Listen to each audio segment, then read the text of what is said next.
Hello, ça va? Ça va bien. Yeah, Bordeaux is cool, I think. But I'm in Paris. It's basic, classical French. Every season got its own beauty, yeah. And what are you doing, like, um, in terms of, I don't know, life and art, and how do you, Mm, what's mhm. your ways of expression, and yeah, do you interpret, how do you interpret, or do you, it's like your Okay. art journey, kinda? Mm, my job is to be a fab manager in engineer schools, and so it's what I made from 10 years ago now. Um, Also, I'm a sort of bio designer and artist in the same time. Sometimes I work for other artists. I help them to make some prototype who are complicated, like who makes electronics, biomaterial, life, and programming. And in other parts, I have some friends to work on platform. I have write there a long time ago an article on smart contracts. I know a little bit that I'm not a programmer of blockchain, but I know how that works, and I have made some. I have tried to make some NFT and things like that, but for the moment I'm not convinced about the form of NFT. It's why I do not have made something with that because it's not for me is not right in my opinion.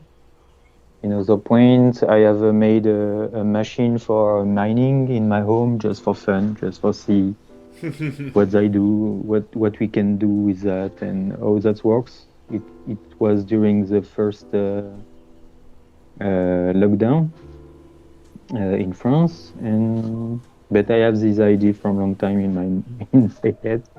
And yeah, actually, I try to go to a sort of PhD in design, but I would like work in a sort of mix of question about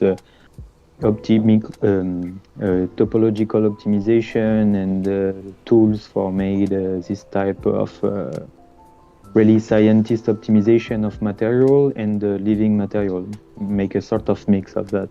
I try to develop a sort of perception of materiality who can be simulated, programmed, and living. Yeah, something like that. Cool, I like it. He's very cool, Vivian. You know, we are all in a kind of environment in Paris around art and science, and this idea of Deb was to figure out if one day we can have like an art science lab that would be autonomous financially, you know, somehow. So even if, you know, it's a forward thinking, who knows, maybe one day we can have you know, one or several physical places in relation to what we are exploring today, even if what we explore today with Deb within Omega is also to contribute to Omega. You understand? So that's also beside the fact that Vivian definitely is the same spirit, but also why I think it was important, because I keep talking to them about these projects. so I'm glad you're here, Vivian. Merci.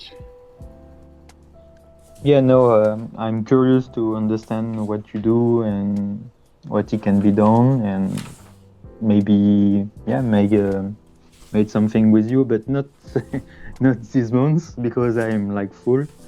But I hope around July, yeah, around July. Okay, so that's cool if you talk about July, because if you're in Paris in July, we have there is a, you know, there is a big Ethereum conference, European Ethereum conference. in Paris, and so I have this fantasy that we are going to do something with this group in Paris, with people coming over at the occasion of this event, of the Ethereum conference. So we'll see. This, I will tell you more later.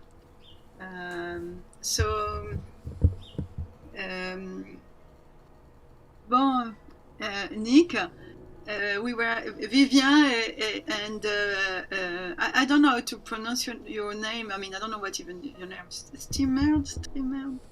What is your real name? Yeah, tall guy. Tour guide. Okay. Yeah. So they were talking about art in Paris and Turkey. So that would be great having meeting you face to face and see if that even better, you know, like I think that is in general, but what that helps. I'm really into art residencies and artists having more time spending around.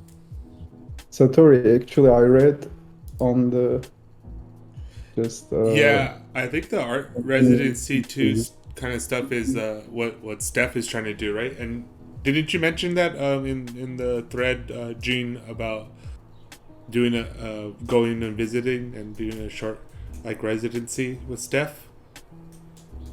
Yes, I mentioned that. I said so. Steph has this space in Brussels, and so he told me there's still availabilities for July, and in Resgauche, and he tried to manage his space in a way that is, you know, autonomous, blockchain based. It's a kind, and so the fantasy would be, I mean, okay, we what I mentioned in the chat, and we discussed it with Nick, and then Nick, you referred to another message from Sebnem, but I didn't understand everything. But I mentioned that what we tried last time about exploring the ideas and then exploring some kind of, you know, flow charting token. I don't know how you say that in engineering. Even if from an engineer perspective, it's totally crazy and not serious and too fast, I found that this would be super interesting as an art practice to continuously explore and discuss and design. And there's some visual potential and performance potential and possibility to experience, to embody, to experience physically the relationship to money and token in our thinking, you know. So I imagine in all way that this practice could be regular, and I feel that we can have something interesting coming from it. So I imagine that we would meet weekly like this, continue, and then we work together in person for a few days in Brussels, and then we come to the Ether conference in July in Paris, and then we propose this kind of practice to people at the conference. And next step would be that it can be some art presentation to the next Ether conference all over the world. You have some everywhere, every month. So so I that was my idea of the week. Any comment? So the practice that you're talking about is basically like someone presents research. For example, this session, it will be Satori presenting his research in relation to Bataille, and then we'll be synthesizing like a flow diagram from that, and that's like the co-creation part of it. So you know, I think it's not only presenting, it's like Satori is going to share, and we are going to react. So, you know, it's just a starting point for discussion and a collaboration. And on this part, it can be. So I'm going to do it to share my ideas very concretely. So it can be people sitting in different ways together in a room, and we can have many ways of sharing the conversation. It can be even with some movement practice. It can be with some movement and object practice, like what we did with Imaginarium and the toilet paper roll. There's many ways to go with these ideas, performance practice. Yeah, I think like the performance practice is the shared Figma board of us like using it kind of together as we talk, of putting our notes, our sticky notes on the board and then like moving them. Because I was kind of thinking about this in a different aspect of what we're losing with like tablets and everything. And I remember like when I was little, I would get all these like things to play that memory game, and I would spread them on the floor, and then I kind of like move them around in the space, and then like kind of like grid them a little bit. But like that physical movement of moving things in spaces is like what's missing from like kids of like learning and doing things, and like bringing that in a shared space of using these different tools, I think is interesting in that respect of the performance. And I mean, yes, totally. But I mean, it's really with performance artists, or it's really a practice that is normal, developed, with a huge variety of tools. Mm-hmm. So sharing is not someone presenting, is really sharing, and then we move on as a group. And then on the flow chart, I see a bit the same. I mean, even the one that you just shared, Nick, it was, to me at least, it was very inspiring visually. And if we continue to work this way, and maybe one day I will understand better the way it works, and we might discover some interesting things, visual and from a performance perspective, both. Ouais, Vivien? Yeah, just I think, but I say that because me, it's the point where I'm really interested, but I know it's a point with all the time missing. It's me, I'm really interested by the hardware point. I mean, use this technology, use this sort of model, ask many questions about what is produce hardware things, what is materiality of that. And I think it can be really interesting point to develop too. I say that because I know most of you are certainly programmer, and the point is database and just explore this sort of programming exploration is not enough. It's really abstract and it's interesting, but it's another part of reality. I think, it's not question about oppose something. It just say it's two parts. It's another part, like you Jean, who want to make a dance or something like that with the body, But yeah, me, it's really question about materiality, and I don't know if you can be interested by that, but I think it can be really interesting to explore that, make maybe electronic things, and I don't know, it transmits crazy stuff. I don't know, really fun things, like Fab Lab things, I know, You know what I was talking about recently was like a projecting like different labyrinths that you could walk through to help you like digest like information. Because like I was just talking to my other friend about like, oh, I kind of need like a garden to like walk around in, because I went on a retreat and it was very like helpful to my own process. Anyways, and then I was like, and then he said something about a labyrinth, and like he said that there was like several different around him. He did like a labyrinth locator, and I'm like, oh, you could like project that with like your phone.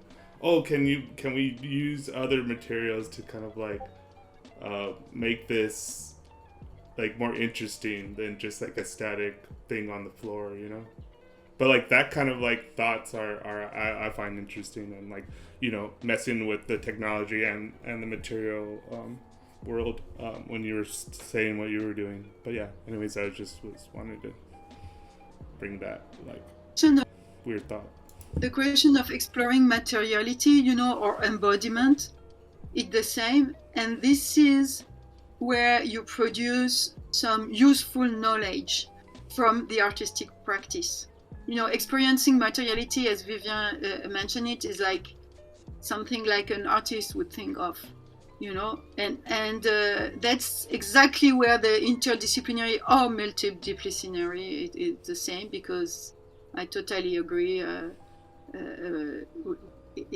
Once we work together, you know, we have different hats, but that's where it becomes interesting. So that's the idea. Let's try to make it, if it makes sense, also within Omega. I mean,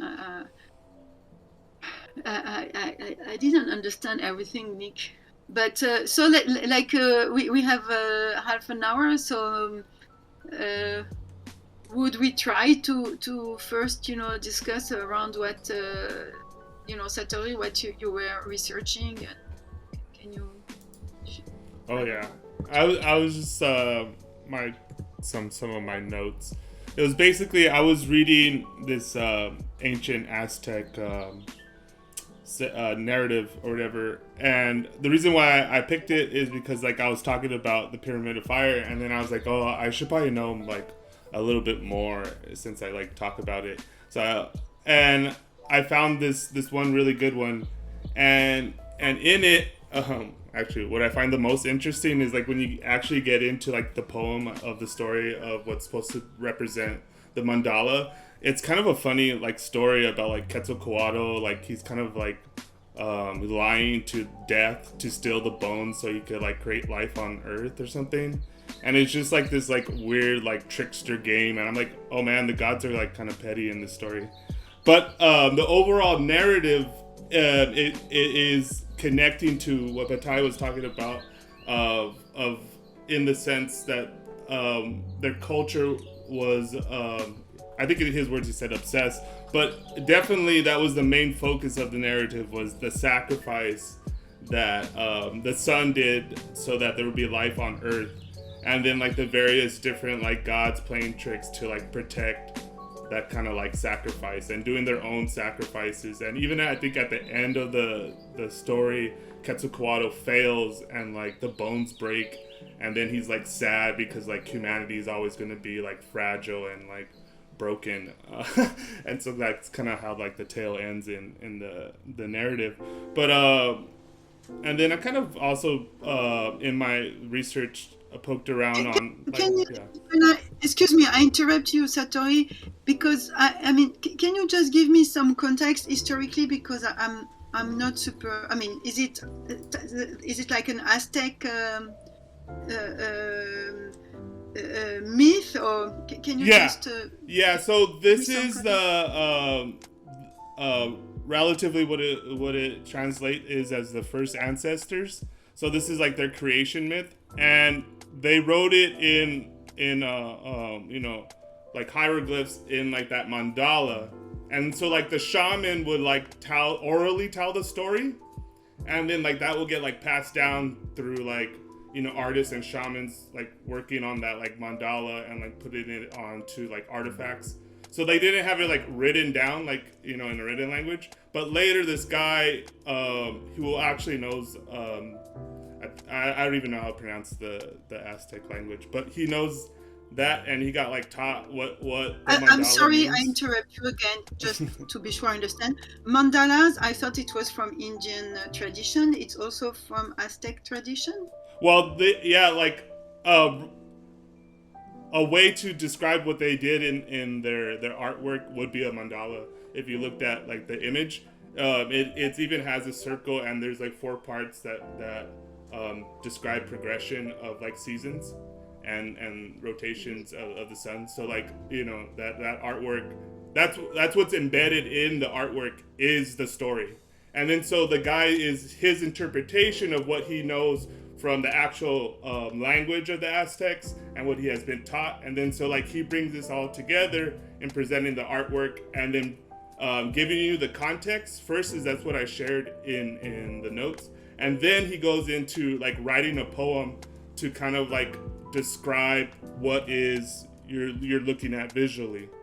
And so like even too traditionally, a lot of that stuff will be looked at and be sung. And so like even like the story had music and had like rhythm to it.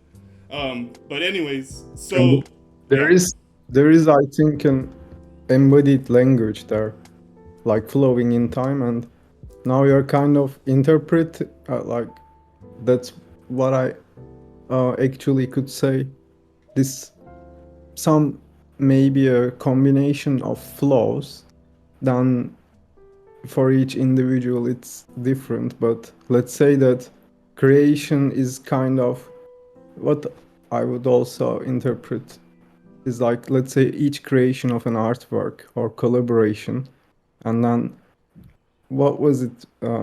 Regenerative workflows or creation flows. Was it Satori?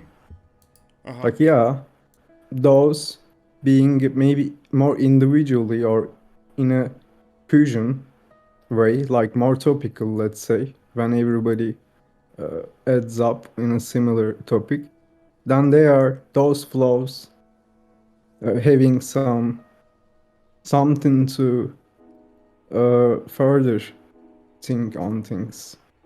I mean, that's, I think, something continuous, like maybe some looks like an exploration of a ephemeral nature of all these, maybe.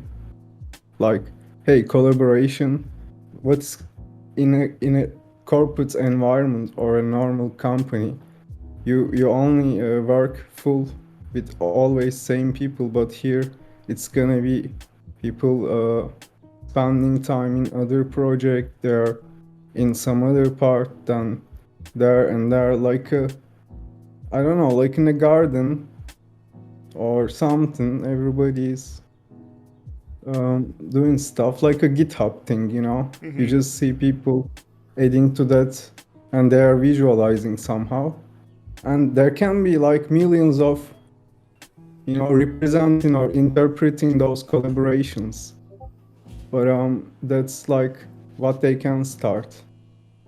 That would be cool, like communities kind of visualized collaboration. We kind of tried to do that with the archipelagos, the Omega archipelagos. Are you familiar with that? No. So I'll tag you in the dynamic energy budget, and I'll link the file. It might load slowly though, so but basically, like, we grouped, think of it as like a fractal, right? So you're looking at it from gravity and Omega and like the different working groups within TEC perspective. But the way the archipelagos work, it's basically like within Omega, the different initiatives and how they relate to each other. So I think even just today, Jean kind of linked how the Imaginarium links to the dynamic energy budget research. That's kind of our way of doing it. I'll share you the file for the regenerative thing. Oh, that would be so nice. That I know, like, hey, there is some good way of doing, or like something there. Can work on that. That would be much more learning flow. Yeah. I mean, I agree with you that there's. I've read some other articles about, you know, collaboration, like internet collaboration in ancient traditions. So you have some parallel that have been meant. So that's, but I mean, if we connect Satori, this Aztec myth, you were reading this legendary, and it was the same one that Bataille was referring to in his book. Well, he was referring to. There's a line that he says that the sun sacrifices for them in their eyes. The sun sacrifices for life or something like that. I forgot exactly what Bataille says, and that rings to because I just read it like the day before that. The line in the sacred text where he's telling you like the context of it, and he goes, where is it at? Okay. We were born from the desire missed- of Tetu, which I think is the sun, to see the earth inhabited, and they created us. They sacrificed themselves, pouring their blood into the masa, or the clay of which we are formed. This established the covenant of the sacred of Tatu, and the theme common to the sacrifice, sacred narrative handed down to us. And so like that thread of the sacrifice of the sun so that life could be inhabited into the earth was core to all their sacred narratives that would be passed down to anybody within their culture. So that was like core to their belief system, was the sacrifice of the sun to give life onto earth, and to also protect the mother as she protects us, which is the earth. And that's what I was connecting to the reading. Okay. And so what when we discussed with Vivien, and he was mentioning Bataille, I understood this idea that that so what I understood that was very much connected to dynamic energy budget is what Bataille says about using the energy to live and to reproduce, and that everything else is excess. I'm not talking about excess of sun energy, but everything else is something that we need to dilapidate, and this is why we have pyramids and wars, and then also the sacrifice, ultimately, historically, and that we would never win. And he's talking about this gift and counter gift, and we would never win because the sun has so much energy to disband that we can, sacrifice as many humans as we want. We will never win this gift and counter gift. So in fact, there's two different ideas there. Vivien, am I right? In fact, Bataille is a writer, and he writes these books after reading the books of Marcel Mauss, about the theory of economics, about the potlatch. And I don't know if you know potlatch, but the question of potlatch is in an old civilization like Indian or Ocean island. I don't say that in a better way in English, sorry. They have a system of economy who is not based on money, but based on sort of exchange of things.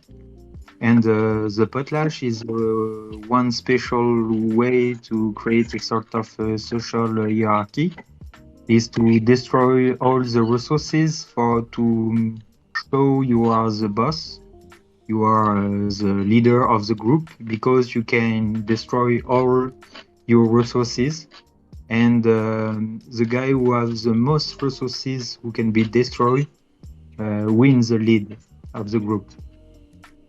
And Bataille tried to use this sort of explanation from Mauss, who is an anthropologist. I'm so sorry to interrupt. I was wondering if you would you mind repeating the guy with the most, and then what was the word after that? Mauss, Marcel Mauss. it's a anthropologist who work on economy. Okay. It's really Name, how do you? It's M-A-U-S-E, no? S. S-S. M-A-U-S-S. Yeah, Marcel Mauss. French pronunciation. M-A. Yeah, I'm sorry. Yeah, it's a really famous anthropologist about economy because he is the first guy who tried to compile all the sociological and ethnographical studies on economy in Ireland and in all the Andean civilization. In fact, it's a sort of compilation. It's sociology, and so long story, but it's the nephew of another famous sociologist. So the point is, Bataille used that for explain a sort of structure of power with the capital, in fact. And after he explained, in finally, the new model of capitalism replicates this sort of potlatch in other way. Like the rich destroy their own money and the capacity with, but for show they are the better, and they lead the group with that. So the question is about that: is why we do that? Why we can destroy everything? Why we have to destroy everything for to be the leader of a group? And one of explanation of that is the question about energy, and one of explanation is say plant grow with sun, and the sun is infinite. So we are in a sort of imagination of infinite of energy in the world. So we don't have the finally think really about the finitude. I don't say that the ending of the world has the limit. Yeah, the limit just basically, and so we don't really have thinking about that, and it's why we continue to reproduce this sort of absurd system of reproduction of lead by the destruction. So it's really fast explanation of the books, but it's something like that because it's really in sort of Marxism point of view, I think, when you write that. So it's interesting because it's inspiring, but I think it's not really real. The real books is Marcel Mauss, and Marcel Mauss is a little bit more complicated because he show. In fact, Marcel Mauss have write these books on economy, and I read this book. I know a lot this book, but the problem is never say really a sort of conclusion of that. He just explain, yeah, that's work like that, and maybe we have continue this sort of model in our modern society, but we don't know exactly what is the form actually. And it's why some guys of Bataille use that for try to push the model further on people. I hope it's a good explanation. I don't know. This is Really amazing. helpful, honestly. Thank you. Can you come back next week too? Because Yeah. you're excited to come every I was week. wondering if you could check the diagram actually, be like, so you can let us know if it's accurate, and we can all learn together. I guess, like. No, of course. No, but what I want to say. Like, Sorry. I like Vivian's comment too a lot. Like many kind of social contract. Like that's what I heard once and then prized as well.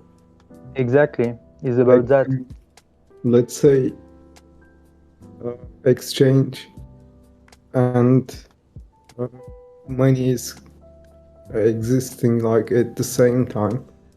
Then I was always thinking a bit how like what's left is only logistics. I mean, there is only one risk, like things money is like some utility. I'm just thinking even one project natively borns and lives always on testnet. Like there will be blockchain technology is there, but there will be a reliable testnet, and just like money without value other than utility, then I will see like how people are using that technology, like maybe a base of promises, like demands, or like writing them. It's all matter of like how they want to express and maybe build consensus with that tool, and that's all about it, instead of opening some Okay. That's exactly what we're trying to do here, I think, for the but artists waking inside up it. with some stable coins. But some stuff feels like you can't even put a price tag on them. But then what? Like how their Yeah. value will be reflected, like those efforts, like time, or then what? Then what if we see like a consensus that everybody is saying, hey, everybody is equal, then everybody's 1 second should be valued equally. Then what we see that money or anything, something, will still be buying time for a person from others' lives, like as some form of stuff. But maybe those will be in a domain where people just do whatever they want to do, or however, like not only just one skill, but something growing. Well, That's why, like, after all that I want to really work on, just wanted to say yeah. this, like people making future plans on career, even like, hey, if they are in a not ecologically good doing some job, but want to switch that, or like from violence to non-violence, kind of.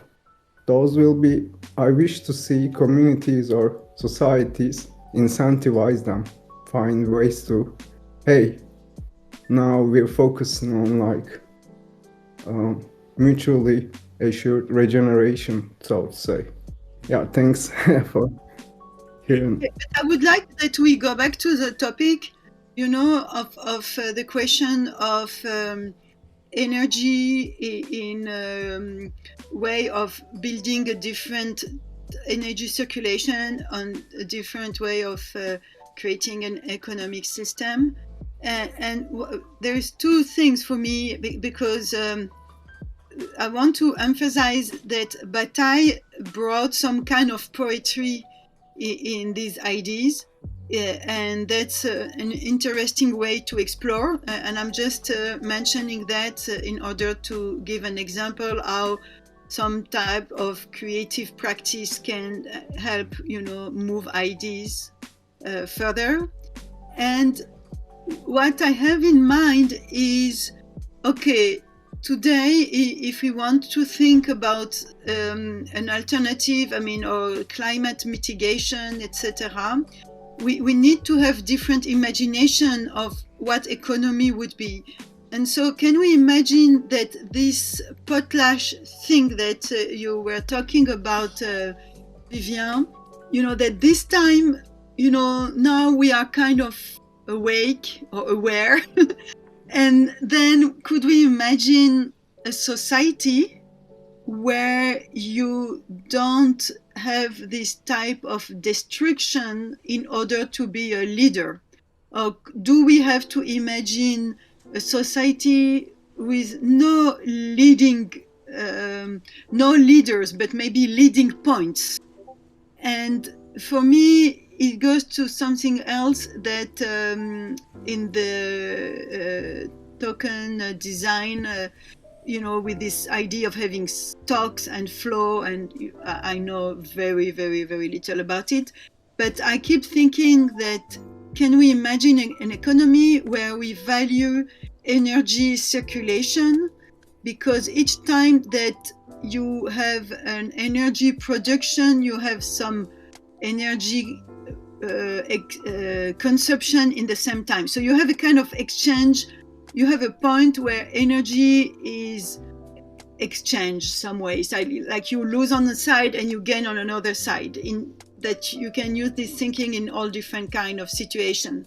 But can we imagine that we value the circulation, and the more you have some exchange points, and the more it creates value. So then you don't really have this idea of stock and tacking, and I don't know if I'm right. So I propose this. Does it ring a bell to Nick, Satori, Vivian, whatever? Yeah. Further on in my notes, I go into Aztec money. Like, did the Aztecs has currency? And there's this one document that I found about Aztec money and the inquiry to substance, sources, and heuristic value. And he's like mapping out just like what you were saying about how they were like they had this multi-tiered like barter system and certain things, and even to one of the things I read is like in the marketplace they would drink chocolate to like show their status, like, okay, I could like literally drink my money, because like the main one of the main currencies was the cocoa bean. And I think what was interesting about the cocoa bean too is like within that year, if you don't like use it, then it starts to deteriorate, meaning you can't use like that cocoa bean because it starts to like rot. And so like that's like a inherent like non-hoarding mechanism that they had in one of the currencies. But like thinking about like things like that is kind of interesting. But I shared my notes with my friend, and he said something about ant colonies and then I read a little bit about like ants being like the first farmers, and like they can't process like the outer things of leaves, so they put it with fungus, and the fungus like breaks down the outer membrane, and then they have like these globs of like food energy source that they like store, and they even like my friend was saying that they share it, and there's like a token of like them like sharing their energy, their excess of energy in their colony, which was kind of interesting to think about. But Was it fungible? what? Oh, I said, yeah. I was joking. Some of there's like the parasite ones that like zombie ants, right? Which is a weird one too. But anyways, back to what we're talking about here. Can we imagine a way to like record and exchange that energy in this like resource sense, or like in other senses? That same kind of glob with Nick, your own like personal thing that you were telling us, this glob of energy, and like how they get exchanged, and like how can we improve that exchange, that dance, and can we learn things from other weird areas? Well, I after Jean's Satori saying that, like, hey, how we see or come up or bring society like leadership points, like, hey, incentivize or empower them, or I don't know, like, I mean, stuff I really focused on is all about them tokens and giving that experience to people, like focusing on maybe peace, and also creating connections with arts, like some context and vision, I think, is all that matters, and that comes out from every individual. Also, I'm like purposefully using open source, like starting with forks and showing the change later gonna be the thing, but like how it evolved, reading sentiments in the code and stuff. But token parts and art and science is so centered in stateful art. Like, hey, so if we can show like every individual can come out like that, building ecosystems, their ideas integrating each other, and they realize that would be cool. then next challenge is to see like how they are working together, not the people only, but systems they created, and the ones that create together and let each other like start from imagining and ideation. That's the most impact. Other And Nick, what do you think? Sorry, it's hard to hear. Just before, because it's 8. I mean, it's 8 p.m. I mean, it's the end of the time. I think it would be cool to check like the diagram. Like next week we all look at the diagram and then like change it based on what everyone says, so that it's accurate to Bataille's ideas, and then we can co-create another diagram for Marcel Mouse or Moose, if I'm saying it right, and then we can learn from there. It would also be cool if maybe we shared how we direct our energies, so like where we're directing our energies currently as the people working on this, because I think it would be really helpful for coordination, for just being part of the dynamic energy budget group. Yeah, I'm agree with that. Just streamers. It's just really complicated to say. yeah, streamer. Streamers. Okay. I think you talk about cosmogony, and it's there are many. In fact, the things on Maya is the same. It's about cosmogony. It's about how you build a sort of vision of your world and the technology you have, build a sort of reality, and you construct a sort of ritual in this reality for create some use. And I think maybe it can be interesting because I don't have talk about that, but when you have talked about money and tools and what is the link between blockchain and other money, currency, with other currency, I think the point is, for me, it's my perception. It's blockchain is really a sort of conciliation with the old religion, like build symbolistic things, and in same time use a cryptocurrency, because in fact normally the origin of cryptocurrency is symbolic. It's not necessarily used for create a system of equivalence between value of things. It's more about dominate a society by the distribution of a number of currency for take the lead on the exchange of human in a human society, because economy is only about manage and think about how we exchange things in the society and what is the value of exchange. So what I mean is, if you want to work on this type of points, I think in finale the best things to do is create a sort of new cosmogony of currency, because like this you create a new way to inscript the human in own world with the currency, so something like that. I don't know, and so I don't know if it's clear or. Well, that's what we're trying to do. I'm even thinking of every art community should decide themselves, a bit. And yeah, but there is some fair common protocol that should just work for enabling stuff.